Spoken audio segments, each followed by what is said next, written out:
proklamasi kami, bangsa Indonesia. Jadi pertanyaan saya, apa yang baru dari buku ini? Ya, apabila buku ini hanya kompilasi sumber sekunder, maka saya pikir ya mubazir. Memang sudah lama kita tidak membuat buku sejarah.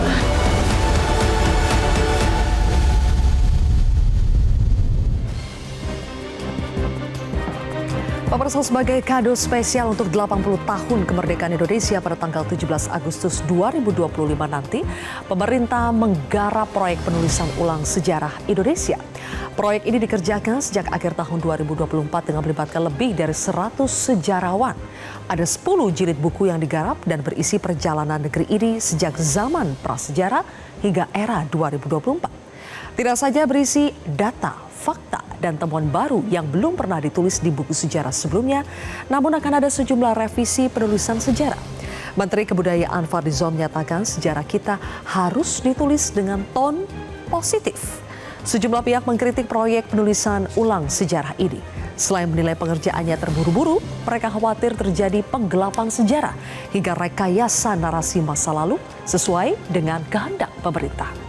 Apa kata Menteri Kebudayaan Fadlizon atas polemik penulisan ulang sejarah? Benarkah bakal ada fakta yang hilang di buku sejarah yang ditulis ulang? Inilah kontroversi selengkapnya. Sejarah Reborn bersama saya, Zilvia Iskandar.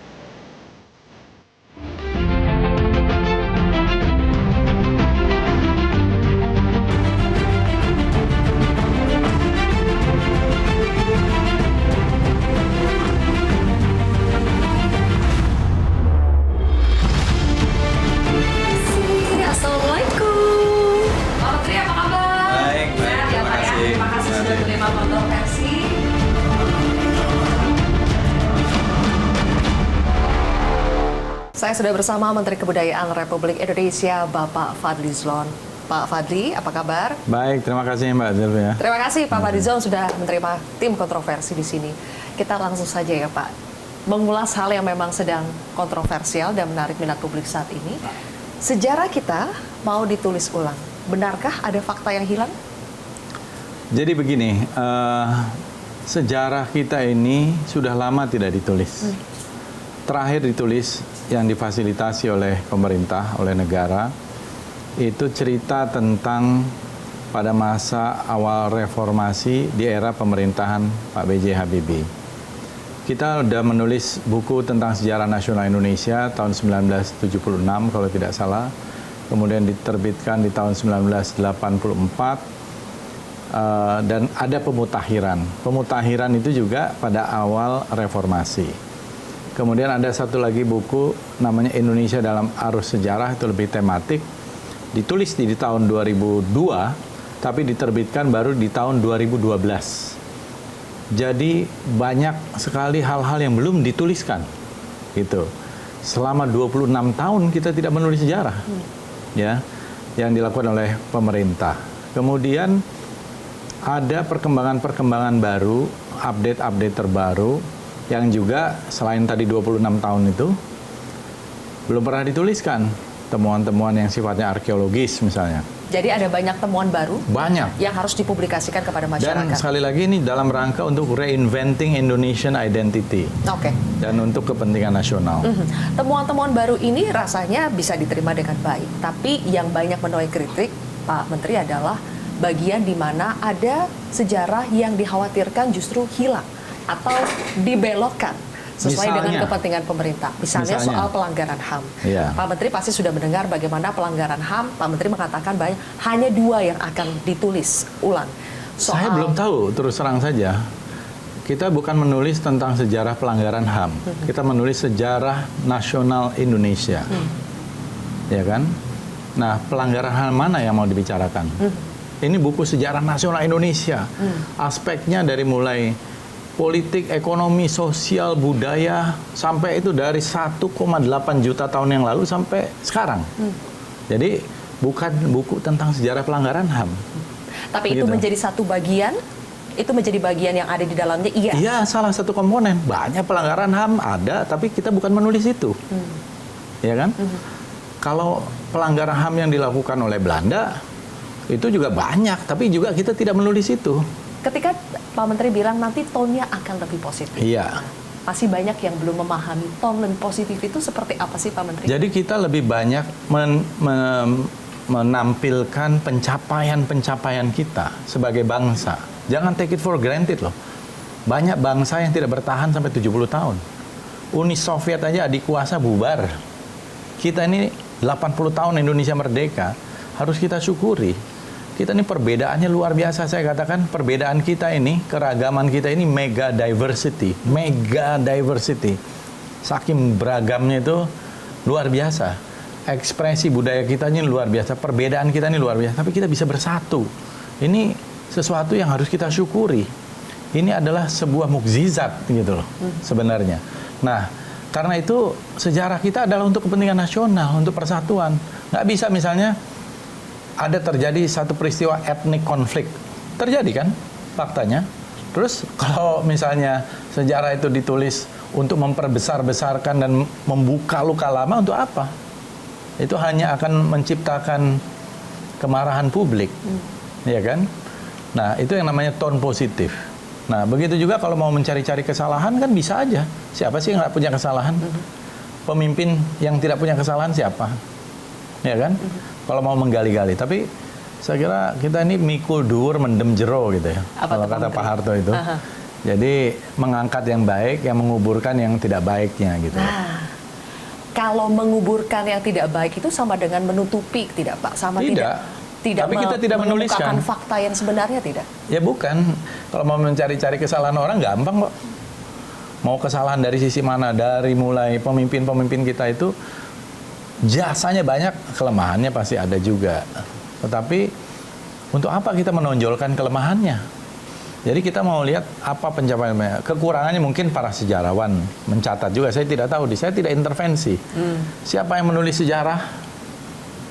Siapa yang harusnya menulis sejarah? Kan sejarawan. Yang punya kompetensi itu adalah sejarawan. Yang memang ilmunya di situ, dia mengenal metodologi sejarah, historiografi. Bukan yang menulis sejarah itu aktivis. Bukan politisi. Bukan partisan. Tapi sejarah ditulis oleh orang yang punya kompeten. Siapa orang yang punya kompeten? Sejarawan. Nah, Pak Menteri terus meng-highlight yang menulis itu adalah sejarawan, bukan aktivis, bukan politis. Kalau aktivis, masing-masing punya perspektif sendiri.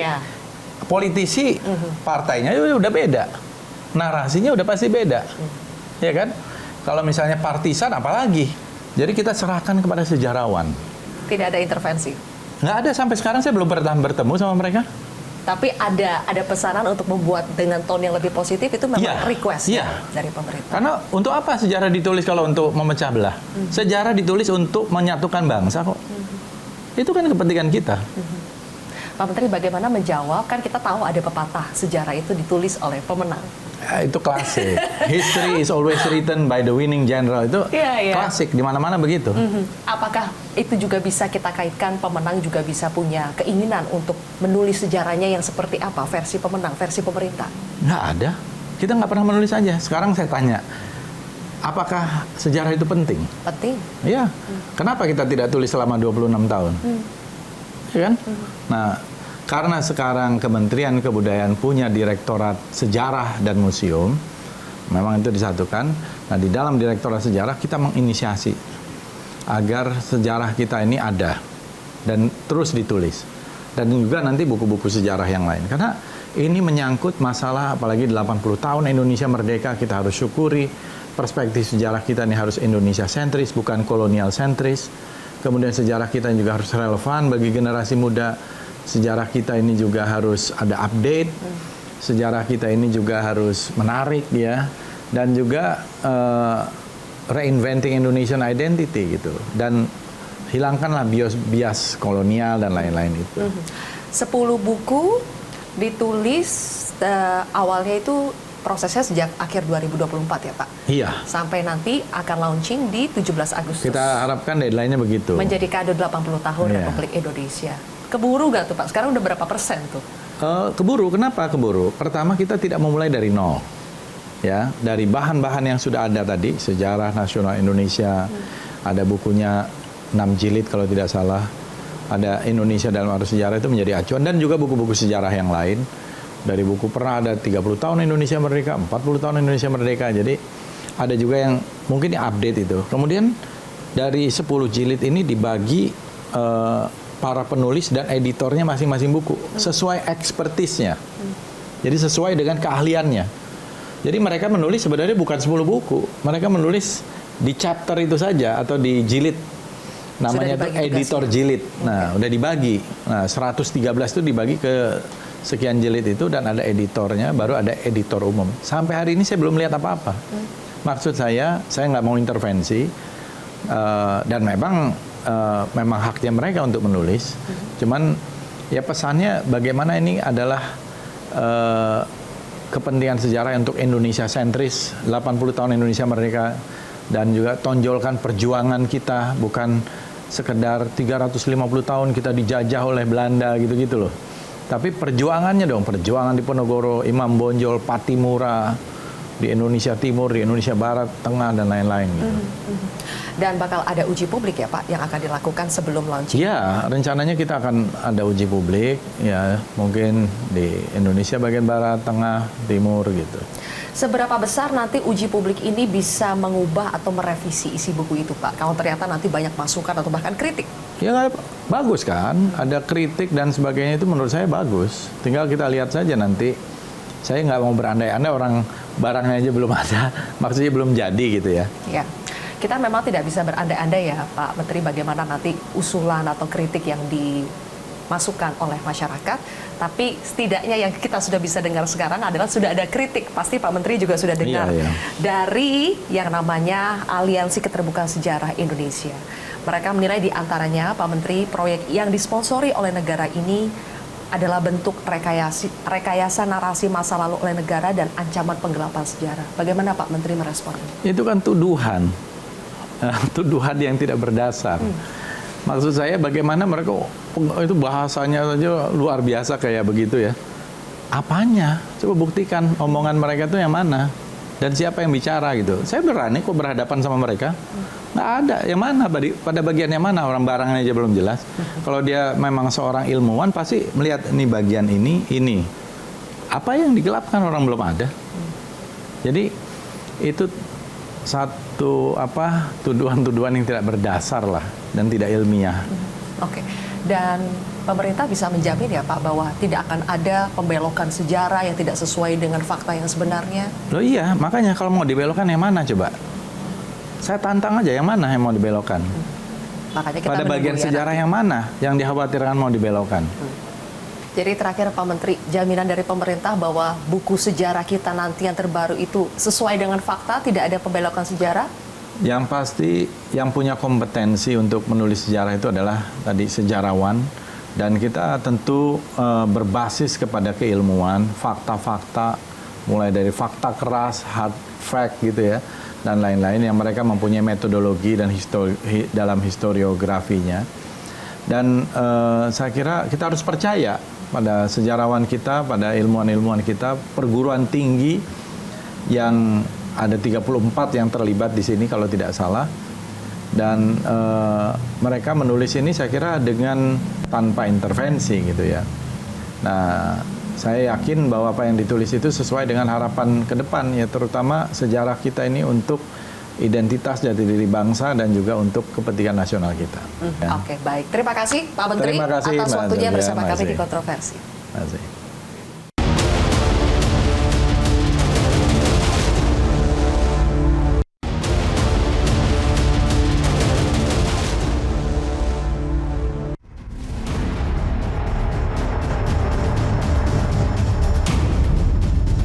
Harus dilakukan secara hati-hati, transparan, jangan terburu-buru, dan jangan kemudian menghapus sejarah yang ada walaupun itu pahit.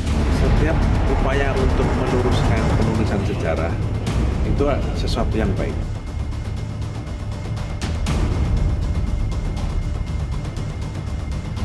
Yang akan akan ditulis ini. Iya. Kalau yang lama hanya sampai Habibie. Yang sekarang era Pak Jokowi. Sampai era Pak Jokowi akhir dan pelantikan Pak Prabowo.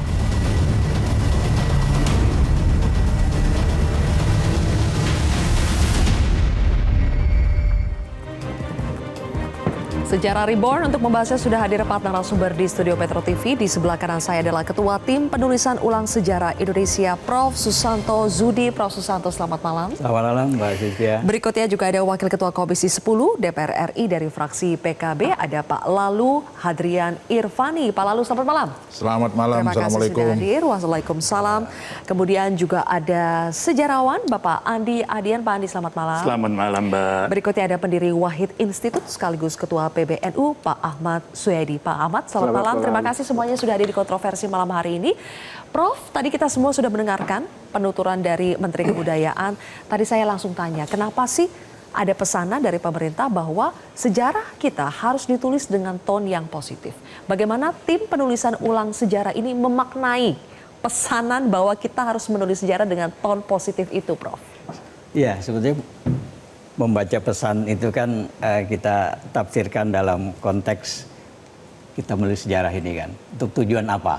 Kan gitu. Jadi satu, kita ini mau nulis untuk siapa, ya, tentang apa, dan untuk apa. Kan gitu. Ya, kalau kita melihat perkembangan sekarang, ini begitu antusiasme ya masyarakat ya. Jadi kesadaran sejarah ini muncul gitu. Ya jadi untuk mereka, untuk anak bangsa. Jadi semua kita masukkan representasi dan proporsionalnya itu harus masuk di dalam buku sejarah ini. Itu, untuk siapa? Kemudian untuk apa? Ya, ya untuk tujuan perkat bangsa, untuk tujuan membangun karakter, ya, nation and character building, kan begitu. Untuk tujuan pendidikan dan seterusnya. Nah tentang apa ini? Kita kan menulis 10 jilid nih Mbak Sylvia. Cuma biasanya itu ditarik hanya ke periode kontemporer. Ya, padahal Goethe mengatakan kalau kita hanya tahu 3000 tahun yang lalu, itu kita masih kayak anak kecil yang belum tahu apa-apa. Kita terlalu dekat ini kalau mempelajari sejarah. Kita ini bangsa yang sudah punya sejarah panjang. Gitu ya. Jadi ini coba ditempatkan pada perspektif yang lebih luas. Kan akan gitu. ditulis sampai 2024. Itu dia. Sampai IKN juga masuk ya, Prof? Loh, iya kan harusnya jadi produk sejarah. Sejarah itu enaknya sejarawan itu mencatat aja dulu. Dan belum bisa kita ada yang menganalisis secara dalam. Rick Leves itu menulis di tahun 2008. Di tahun 2008 juga dicetak. Jadi siapa bilang sejarah nggak bisa ditulis pada periode yang paling mutakhir? Tinggal boleh dibocorkan sedikit nggak, Prof? Kalau soal IKN apa yang ditulis? Ya kan produk hukumnya sudah ada 2019, ya kan? Kemudian payung hukum IKN. Ya kan. Oke, Ya, terus? artinya dasar itu kan sudah kuat. Apalagi yang Ya, ditulis soal kemudian IKN? programnya, pembangunan fisiknya. Ya kita catat lah. Nah, tapi ke depan seperti apa ya kita menunggu perkembangan. Jadi ini sejarah yang disebut history in the making namanya.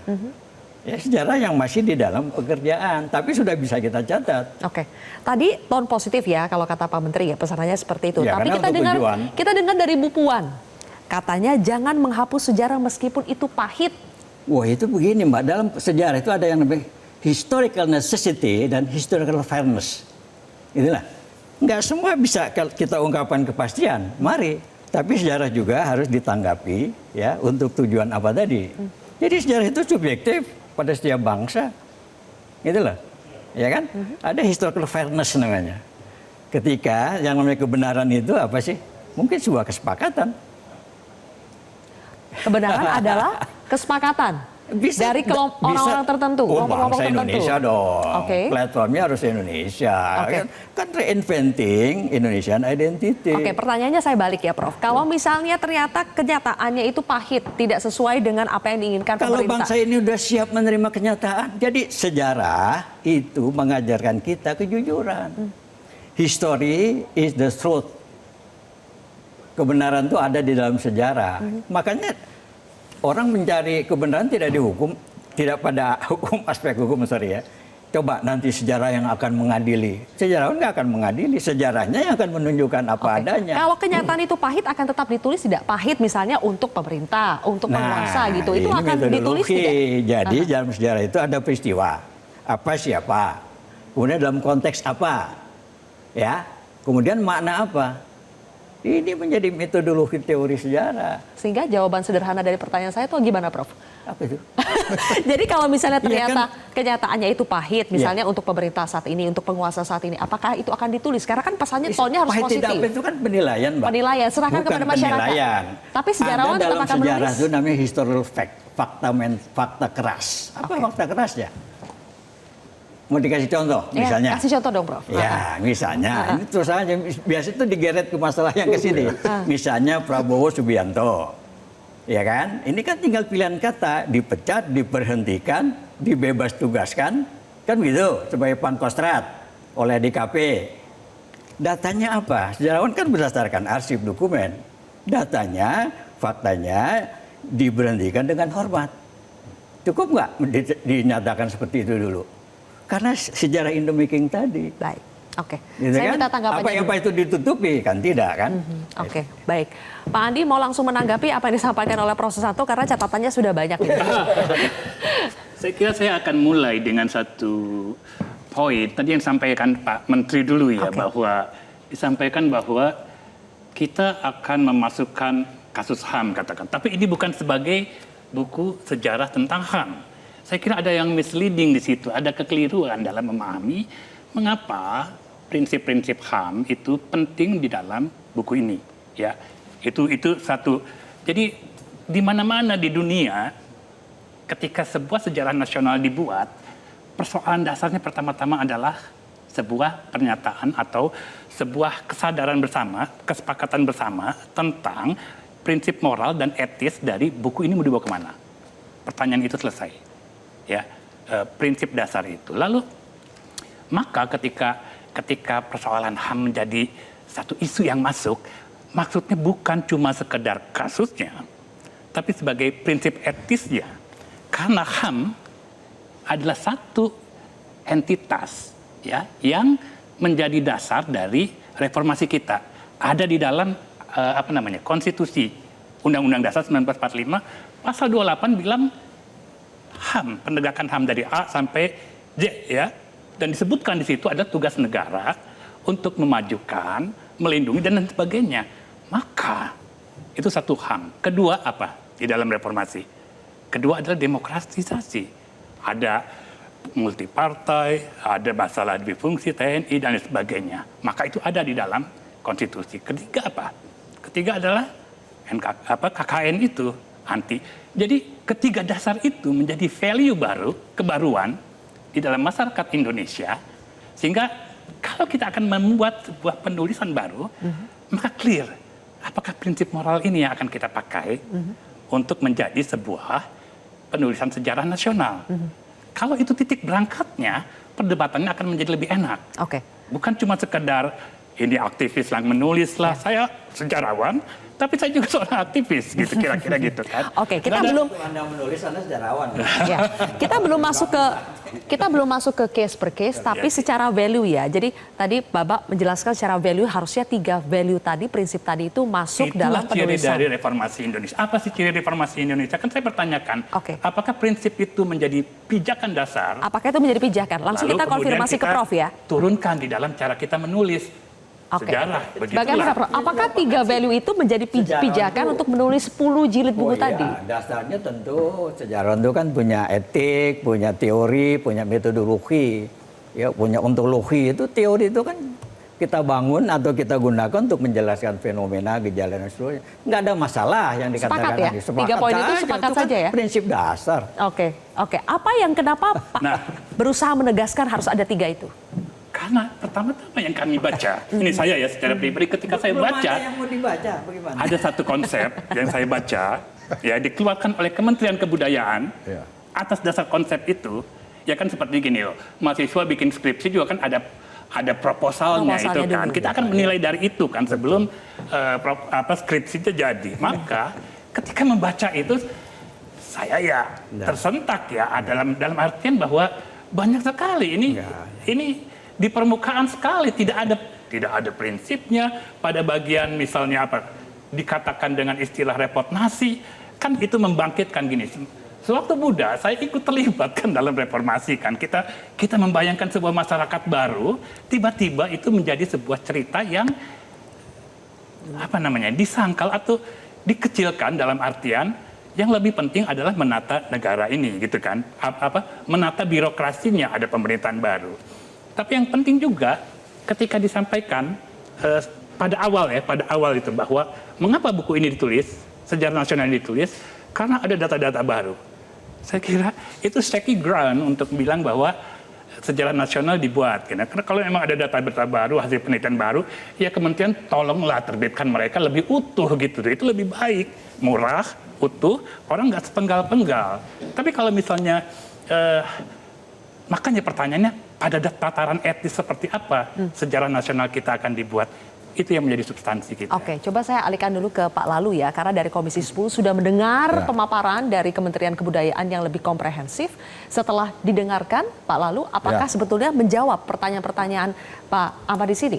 Baik, jadi gini Pak Andi di sini, Mbak Zilpia, saya ingin memulai bahwa sejarah itu kan bukan hanya sekedar narasi masa lalu. Sejarah itu adalah pondasi integritas, pondasi identitas, pondasi karakteristik bangsa kita. Nah, ketika sekarang ada penulisan ulang sejarah, maka tentu pertanyaannya bukan siapa yang menulis, untuk apa sejarah ini ditulis ulang.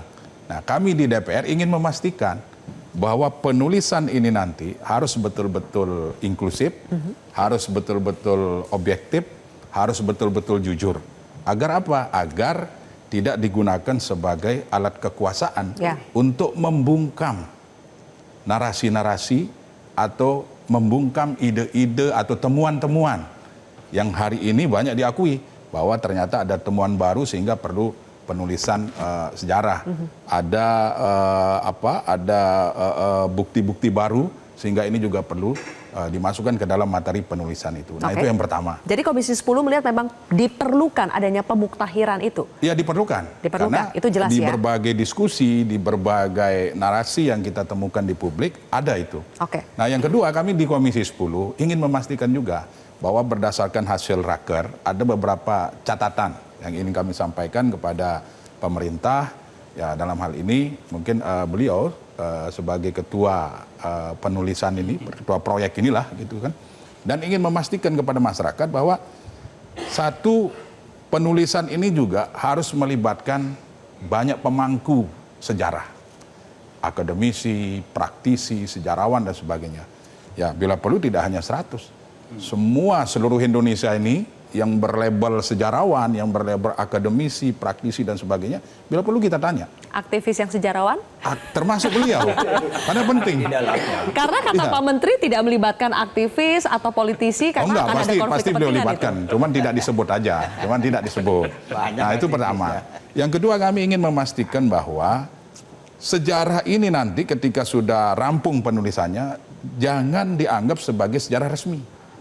Nah, itu penting. Dan ini kesepakatan kita antara DPR dengan Pak Menteri pada saat Kenapa kalau dianggap raker. sebagai secara resmi? Ya kan masing-masing punya persepsi, masing-masing punya perspektif.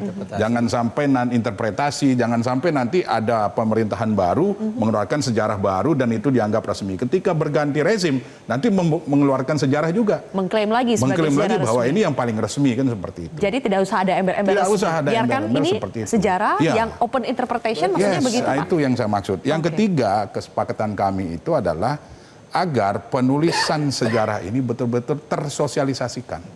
Nah, kenapa ini menjadi kontroversi, menjadi isunya macam-macam? Satu yang kami lihat belum tersosialisasikan dengan baik. Tapi Pak Menteri sudah menyampaikan bahwa bulan Juli nanti akan dilakukan uji publik, akan dilakukan sosialisasi masif tentang ini. Nah, inilah yang harus kita manfaatkan bahwa ketika ada perbedaan pendapat, ketika ada perbedaan temuan, ya kita mari sama-sama diskusikan agar sejarah yang ditulis ulang ini betul-betul mewakili identitas kita sebagai bangsa Indonesia. Sudah muncul sebetulnya kekhawatiran, kemudian juga dugaan-dugaan. Mungkin ya karena kita belum lihat ya, Prof, draftnya itu seperti apa. Termasuk dari Wahid Institute, sebetulnya apa sih yang menjadi kekhawatiran terutama di bagian mana atau case mana, nanti kita akan lebih spesifik, Bapak. boleh disampaikan kepada kami sebetulnya yang menjadi kekhawatiran dari proyek penulisan ulang sejarah ini apa? Dan mumpung ada ketuanya bisa langsung mudah-mudahan bisa langsung menjadi masukan ya. Nanti kita akan bahas usai jeda pemirsa, tetap di Kontroversi.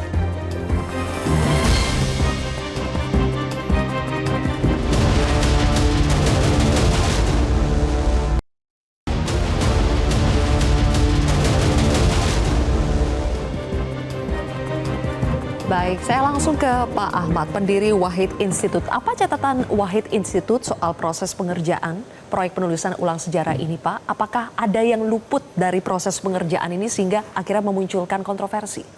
Ya, jadi karena kontroversi ini kami dari PBNU sudah mengundang, bukan memanggil ya. Kalau Pak Lalu memanggil, kalau kami mengundang Prof. Santo dan juga Pak Direktur Sejarah dan Kemusiuman Profesor Agus Mulyana. Kita hadapkan dengan para sejarawan, para penulis sejarah dan para peminat. Jadi di NU itu ada banyak orang, tapi peminat sejarah dan penulis sejarah, tapi tidak semua sejarawan. Kalau sejarawan biasanya punya ijazah sejarah, itu saya beliau ini. Tapi peminatnya banyak. Dari sini kita, dari hasil itu antara lain, kita menggarisbawahi apa yang dikatakan oleh Pak Menteri itu Indonesia sentris, bukan lagi kolonial. Ya. Jadi bagi saya ini paling kunci ya, perspektif Indonesia sentris ini. Karena menurut kami, menurut saya, sejarah Indonesia sekarang itu ditulis masih banyak yang memakai perspektif kolonial. Salah satu yang ingin saya sampaikan adalah tentang penamaan kebangkitan nasional. Ya, kebangkitan nasional itu dibatasi pada berdirinya Budi Utomo. Bagi saya ini fatal. Saya belajar tentang sejarah Eropa. Di Eropa sejarah itu demokrasi dan kebangkitan itu dimulai dari hak, kesadaran akan hak, khususnya hak kepemilikan, properti. Soal sistem demokrasi, kemudian sistem sosial itu belakangan. Karena waktu itu di Barat itu yang namanya rakyat itu ya budak. Jadi orang pemilik itu hanya raja dan pemimpin agama. Dan itu kemudian ini. Nah, kebangkitan nasional di sini itu hanya ditandai oleh berdirinya organisasi modern, bukan perjuangannya itu sendiri.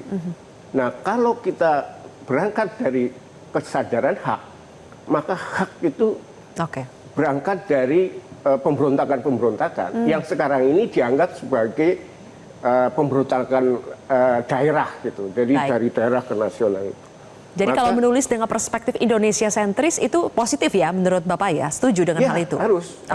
Dan saya menghargai tentang ini. Apalagi kalau itu yang ingin saya uji dari penulisan ini adalah apakah sejarah ini benar-benar Indonesia sentris atau tidak. Harus ada perubahan paradigma. Jadi misalnya penulisan sejarah itu harus berani mengoreksi tentang kebangkitan nasional. Kebangkitan nasional itu dimulai dari perlawanan terhadap penjajah. Kapan itu penjajah dimulai? Berdirinya pemerintahan Hindia Belanda. 1 Januari 1800 misalnya begitu. Jadi masih ada banyak. Misalnya itu kenapa sejarah itu ditulis oleh para orang yang diuntungkan oleh politik etis. Dan itu sangat sentral, kolonial sentral. Ada banyak contoh kasusnya sebetulnya. Tapi begini Pak Andi, bagaimana kalau pemerintah bilang minta sejarah ditulis ulang dengan ton yang positif supaya lebih menggarisbawahi, menonjolkan pencapaian-pencapaian bangsa. Yang dikhawatirkan dari ton yang positif ini adalah justru ya kan kita juga bisa sebetulnya belajar sejarah itu dari kesalahan-kesalahan masa lalu juga bisa kita pelajari gitu supaya kita tidak mengulangi lagi kesalahan yang sama. Tapi ketika itu dibungkus dengan ton yang positif, apakah menurut Pak Andi itu adalah Pak Ahmad itu adalah pendekatan yang tepat dalam proyek ini? Salah satu pencapaian kesalahan bagi saya penulisan sejarah itu karena kenapa momen kebangkitan nasional itu isunya menjadi persatuan. Jadi seolah-olah nasional Indonesia itu dimulai dari persatuan. persatuan itu ujung dari perjuangan sebelumnya dari kesadaran.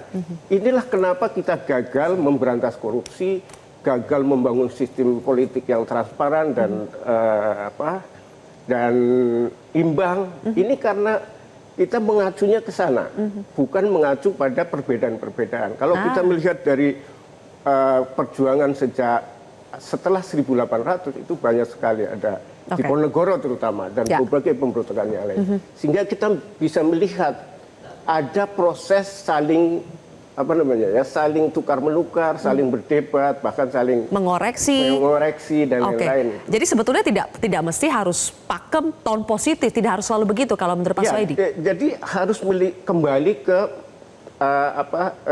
realitas. Kembali ke realitas masa lalu ya. Oke, Prof, jawabannya bagaimana, Prof? Kesadaran, Pak, bukan persatuan, karena kesadaran berbangsa itulah lahir dari perjalanan sebelumnya, kan gitu. Tadi juga saya kira harus dikoreksi, justru karena Indonesia sentris, kita tidak lagi menyebut pemberontakan, itu perlawanan. Itu juga itulah perlawanan, kita melawan kan, karena kita ditindas, kita ditekan dan sebagainya. Jadi tidak ada istilah pemberontakan lagi, Pak? Ya karena itu kok kita berontak, hak kita untuk melawan terhadap negara yang tidak harus kita akui, kan negara kolonial Belanda. Jadi kita katakan kita melawan, bukan berontak. Jadi sampai sebegitunya ya? Akan ada perubahan-perubahan diksi seperti itu. Ya, sebenarnya ini interpretasi ya. Ini interpretasi. Kalau sejarah ini masih menunjuk Budi Utomo sebagai awal dari Partai Nasional, ini berarti masih kolonial. Ini pernah menjadi diskusi panjang. Gitu. Tapi ini berarti masih kolonial menurut saya. Iya, tapi ini kan begini, sebetulnya itu Sarekat Dagang Islam, bahkan ada ya. Ini perdebatan yang lama kita buka lagi ya. Mungkin forumnya yang tipis, yang singkat. Kalau yang Bapak inginkan itu sama-sama organisasi modern. Sebelum Sarekat Dagang Islam itu ada di Bogor, itu 1905. Saya tidak mempersoalkan tentang organisasi modern. Bukan, perlawanan itu muncul dari kesadaran, Pak. Nggak bisa. Justru kesadaran ini perlawanan. Dari satu contoh peristiwa saja perdebatannya sudah panjang seperti ini ya. Jadi pertanyaan saya begini sebetulnya supaya kita lebih terarah ya. Apakah ada diskusi-diskusi tertutup misalnya yang kita bisa saling berargumen seperti ini, Prof, untuk bisa memperkaya dan usulan masukan-masukan seperti ini apakah ditampung? Bagus. Perlu. Tapi itu mesti sesama sejarawan dulu. Sesama sejarawan dulu. Karena itu banyak terminologi yang hanya bisa dipahami. Sebab kalau kita keluar itu pernah debat panjang. Apa Budi Utomo cocok untuk? Pernah itu. Itu Profesor Hasan Bahtiar bahkan menolak Kartini. Ada pahlawan perempuan lebih dulu gitu loh. Tapi itu perdebatan kalau untuk ke publik itu bisa memecah bangsa barangkali ya. Bang Andi? Ya, saya kira problemnya adalah kita harus pertama-tama ya dalam sebuah ini sejarah nasional bukan sejarah akademik ya yang saya maksudkan karena akan beda. Tapi kalau sejarah akademik ditulis secara akademik pasti, tapi yang namanya sejarah nasional punya titik tolak yang beda dengan sejarah akademik yang akan saya tulis, prinsip pasti akan beda. Jadi ingatkan Prof juga bahwa pada saat kita akan menulis sebuah sejarah nasional ada masalah, ada pertanyaan kan seperti apa kita menulis pada tahun 57. Sudah pasti ada perdebatan panjang kan pada saat itu. Sujatmoko bilang hati-hati menulis sejarah versi ofisial, lalu ada Yamin dan lain sebagainya. Tapi itu perdebatan yang sehat sebagai sebuah negara baru gitu. Lalu problemnya kan gini, problemnya adalah kita juga harus bertanya ya yang namanya sejarah nasional ya. Apakah betul-betul dibutuhkan? Itu pertanyaannya itu.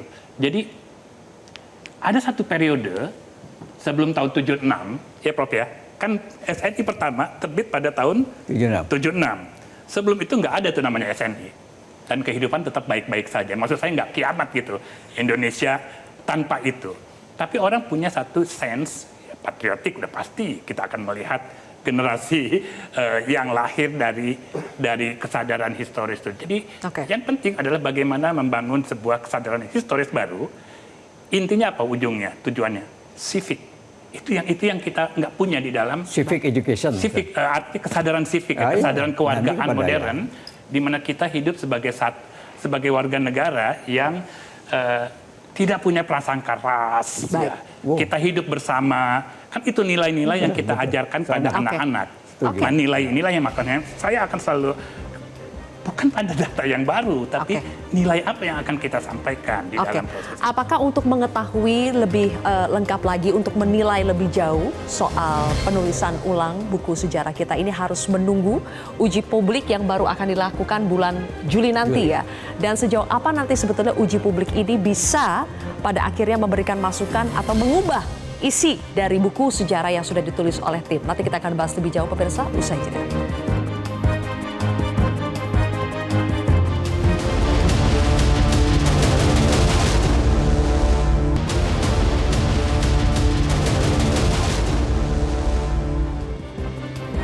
Dari 1-2 contoh saja yang terjadi di studio ini, kebangkitan nasional tadi, diksi memberontak atau melawan, perdebatannya sudah panjang nih Pak Lalu. Belum nanti bagaimana uji publik dilakukan bulan Juli nanti. Jadi bagaimana nanti Komisi 10 DPR mengawal supaya memang proyek ini betul-betul menghasilkan sebuah sejarah sesuai dengan fakta, yang sesuai dengan harapan publik, bukan harapan yang membuat atau yang memerintahkan membuat. Ya, memang sejak awal kami di Komisi 10 itu betul-betul menekankan. Pertama, libatkan semua pihak, pemangku sejarah, akademisi, kemudian sejarawan, praktisi, dan sebagainya. Itu harus dilibatkan ya. Contoh tadi, kita berdebat sejarah ini nggak ada habisnya. Masing-masing memiliki persepsi, perspektif yang berbeda-beda. Tetapi yang ingin kami tekankan adalah, sebagai bangsa yang besar, tentu kita harus bisa berdamai dengan masa lalu. Ya kan? Artinya penulisan sejarah ini jangan didasarkan pada keinginan penguasa. Kalau itu yang dilakukan, maka yang terjadi adalah propaganda. Nah, ini penting.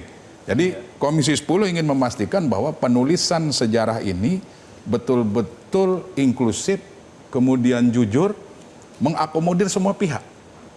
Ya, perdebatan hari ini saya rasa wajar, karena inilah yang dibutuhkan sebenarnya di dalam penulisan ulang sejarah ini. Ketika ada praktisi bicara A, praktisi B tidak setuju, praktisi C dan sebagainya, ini kita satukan. Nah, sehingga kami meminta kepada Menteri Kebudayaan agar mengakomodir ini semua. Jangan sampai dianggap bahwa penulisan sejarah ini adalah untuk meluruskan sejarah yang kurang tepat menurut tanda kutip penguasa. Nah, kami di Komisi 10 akan mengawal ini, bahwa penulisan sejarah ini betul-betul agar anak bangsa kita, generasi bangsa tidak terdoktrin oleh sejarah, tetapi mereka bisa kritis untuk memahami sejarah bangsa kita. Nah, tentu ada catatan-catatan juga yang artinya yang tidak boleh dihilangkan dan sebagainya. Contoh, di beberapa kesempatan misalnya Pak Fadlizon menyampaikan di penulisan sebelumnya perjuangan Hadratus Syekh Ki Haji Hasyim Asy'ari misalnya, pendiri Nahdlatul Ulama, itu dihilangkan. Nah, kami meminta hal-hal seperti itu, pahlawan nasional beliau ini, Hadratus Syekh Ki Haji Hasyim Asy'ari, dimasukkan lagi. Nah, ini kan sudah dikeluarkan, masukkan lagi. Bahwa supaya anak bangsa ini mengetahui bahwa dulu kita punya kiai, punya ulama juga ikut berjuang untuk pembebasan kita dari penjajah. Kemudian dari jilid-jilid yang kami terima outline dari Kementerian Kebudayaan, contoh misalnya masing-masing presiden ini kan dibahas. Presiden Soekarno, Presiden Soeharto. Nah, giliran di Gus Dur digabungin dengan Bu Mega misalnya. Nah, masukan banyak. Nah, kami di DPR menginginkan kalau yang lain satu jilid, satu bab maksud saya, ya monggo Bu Mega satu bab, Gus Dur satu bab, Pak SBY satu bab, begitu juga dengan Pak Jokowi. Isinya apa ya? Mari kita diskusikan sesuai nanti dengan ya, kalau sudah ada isinya ini dipublikasikan ya.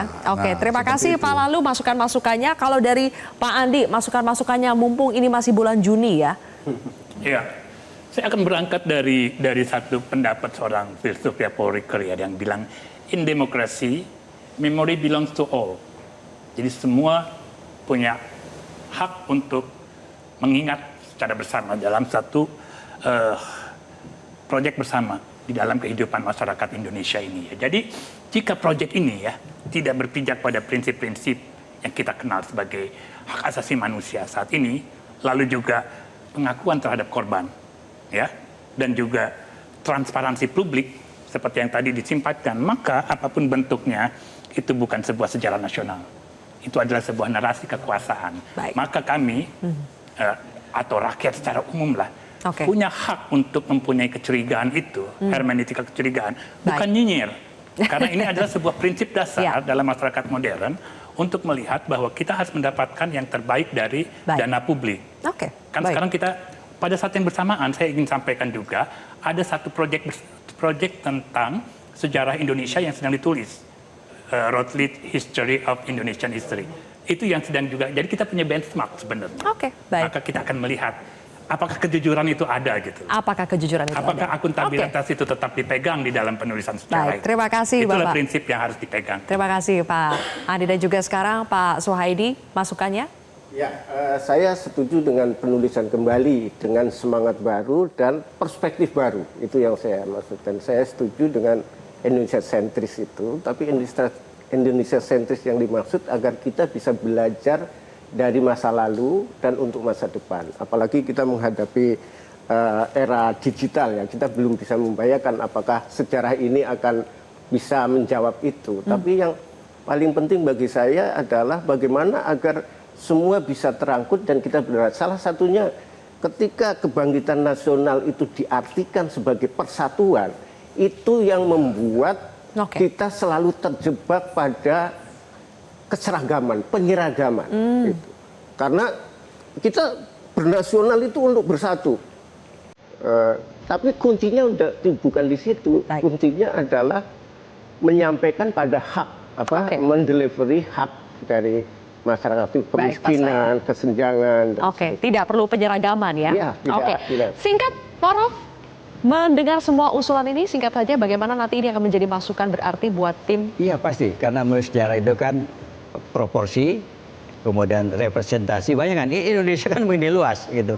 Jadi bukan juga soal bilangan sebetulnya. Sekian porsi itu kan kami harus atur.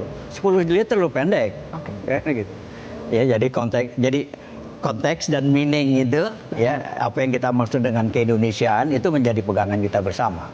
Dan pastinya masih akan terbuka dengan berbagai usulan dan kritik. Nanti kita tunggu bersama ya momen uji publik itu. Terima kasih Bapak-Bapak sudah berbagi pandangannya di kontroversi malam hari ini.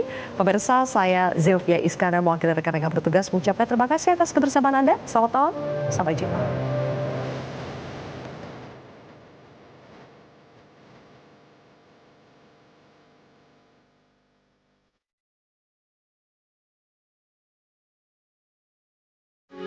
Metro TV